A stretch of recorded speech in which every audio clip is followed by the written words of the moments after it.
Here's my example. They're building a $2,031,000 helicopter hangar, 3 acres under the roof, according to the Commissioner's Court documents that I've gotten from them. And they called it Starflight. This is just a microcosm of the problem I'm talking about. They called it Starflight, but the 2 new helicopters are going to be used by the Sheriff's Department for surveillance. We have Margot Frazier, the sheriff, on tape, and you'll see that tonight again, saying that yes, they're going to be for surveillance, but then it says nowhere in the documents people voted for the bond package. And I know that this is local, whereas your state. Just the point I'm making is that the road to hell is paved with good intentions over and over. They'll tell us it's for this, and then we'll say, great, we're for it. You think it's reasonable because that's what you believe. Then they put in somebody else, and they go along with what it was really set up for. That's my only point.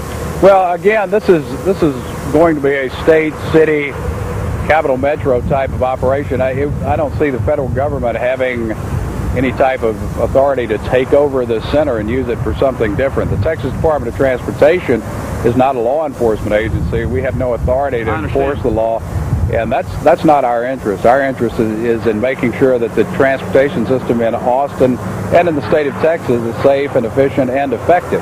And with Interstate 35 being a major NAFTA corridor, we're going to see more and more traffic on this road, and it's, for better or worse, it's Austin's main street.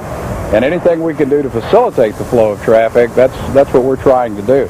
And we're at an age now where we're able to use quite a bit of high technology and give the motorist a good deal of information that he or she may not have had in the past before they get into a situation where they're just stuck in traffic. Well, it sounds very reasonable to me. Just 3 years ago, I wasn't the way I am now, but when you read the Statesman and they tell you what a good idea it is in the May 10th Metro and State, it's not a matter of when a chemical or biological attack's happening or not.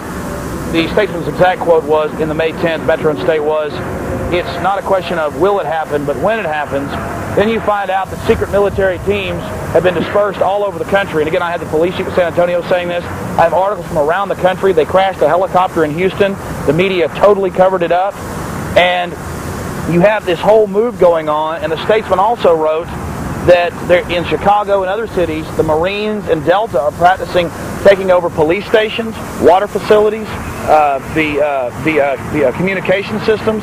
Now, people could say, well, that's in case terrorists take it over. Right. But I just want y'all to know, and this is in the media, but they're telling us how wonderful it is, that secret military teams are practicing taking over communication, transportation, water, energy, and police departments mainly. And again, I don't want to, get off into some conspiracies. This is a conspiracy. There's a lot of stuff that people aren't paying attention to, and I just see Germany as the leader of cameras, and I see Britain as the leader of cameras. And Germany, just 2 months ago, passed a law, unanimously almost, to where they can actually bug homes and actually put cameras in homes, but politicians and psychiatrists and lobbyists are exempt. And that's in Germany, in good old Deutschland. And we know they're the home of Big Brother. Well, we're not into that. We're not into getting into your house or listening or seeing anything that goes on into your house. At least not 1998. Not at this point. 2005. Our dealing with the federal government has always been basically through the Federal Highway Administration, and our interest has always been design, capacity, safety. Was it 260-something billion just got passed, or? Yeah. Oh, you're talking about the highway bill? Yeah. The big one, huh? Yeah, that's going to mean some additional money for Texas. Well, I tell you, I like big roads. I'm a car enthusiast, so I love it. Yeah, well, that was good news for us, because we ought to get probably somewhere in the neighborhood of an additional $713 million a year in this state, which we've been giving away more money than we've been getting back. So this is a. I would think Texas being the most second populous state, I think we should get more than 700 million. 713 probably. 713. Overall, it'll be about $2 billion over the course of the bill. But that's what it is every year. It'll be about 7. Oh, every year. Yeah. So it's a good deal for us. Is the bill for 4 years? 6 years. 6 years. Oh, now I see. We're visiting with Mr. Hurt. He is the head public information officer in Central Texas, or for all of Texas? For the Austin District. Austin District. Central Texas. Now, you said earlier that the cameras are mainly going to be at the main intersections and mixed masters and areas where congestion generally tends to be, or where wrecks happen more often. How many cameras do you think Austin will get over the next 6 years? Well, I think over the period of 6 years, it will probably number into close to 100 or so. We'll put 183, the new additions to 183 were built with this in mind. So that's where you'll see it first. We've got the pull boxes where we can pull the cables already in place, and we don't have to retrofit the road. So you see that. You'll see some on 183 as time goes on. You'll see additional roadways like Ben White, possibly 71. And as the freeway facilities are expanded east of the interstate towards the airport, I'm sure you'll see it on there as well. You talked about the over 700 million and the 2 billion numbers that Texas will be getting over the next 6 years as part of this new transportation bill. Is any of that money going for cameras? Well, no, not at this point. The money that was just passed by the transportation bill doesn't have any place to go right now. As far as, I mean, it's not designated for anything. Well, actually, that will be up to the Transportation Commission as they fund long-term projects to decide where that money is going to be spent. Does the federal government encourage cameras?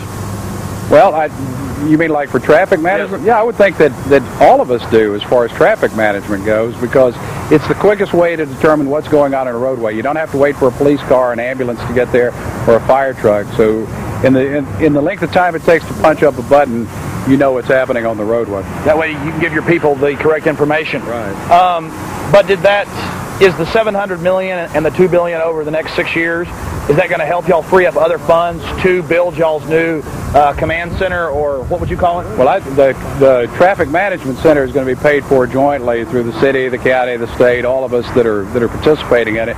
The money from the transportation bill, we hope, will go more towards constructing and maintaining the infrastructure. And that includes everything from multimodal projects like bicycle trails, HOV lanes, as well as highway construction itself. It's going to have its fingers in a lot of pies before it's all over. Basically, if you see a tower or structure with a question mark wire, which Right. I've seen many of, that is the site of a future camera. That's correct. That's where we're going to be putting a monitoring camera, and 183 is where you see most of them right now. And every eighth of a mile in the key areas? Well, that's what they've typically been like in Houston and San Antonio. I think ultimately we'll probably get to somewhere like that in this district, but that not right off the bat. But again, Texas has no plans in the future to like California, put cameras in to ticket people. No, not at this point. What happens down the road, that's a law enforcement issue. But as far as the Department of Transportation goes, that is not our plan or our function. How do y'all work with the DPS? Well, we work very closely with the DPS because it is the state law enforcement agency as far as patrolling the highways. Once you get outside the city limits, if you have an accident or traffic control or traffic tickets or whatever, that's the responsibility of the Department of Public Safety.